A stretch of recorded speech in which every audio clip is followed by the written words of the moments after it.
Quando você olha o coração, mas quando você abre, na verdade, é uma florzinha. Nós vamos precisar de uma folha. O que nós vamos fazer? Dobrar. Tá vendo que aqui sobrou um pedacinho? Nós vamos recortar e tirar. Após o recorte, vai ficar dessa forma. Nós vamos fazer mais 2 dobras. Ó, 1,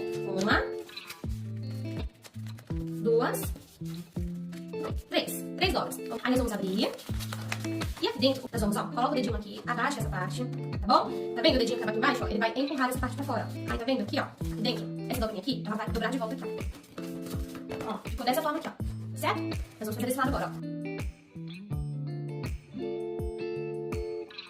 Prontinho, ó. Certo? Olha como que ficou por dentro. 1, 2 partes. O nosso cartão é um formato de coração, então nós vamos dobrar. E aí nós vamos fazer assim com a tesourinha, ó. Uma curvinha. Quando a gente abre, olha, nós temos um coração. A criança vai usar a canetinha, vai desenhar o que ela quer, tá bom? Vai escrever, vai deixar bem bonito do jeitinho dela. Após, nós vamos usar um pouquinho de cola aqui no nosso palitinho e nós vamos colar o nosso coraçãozinho.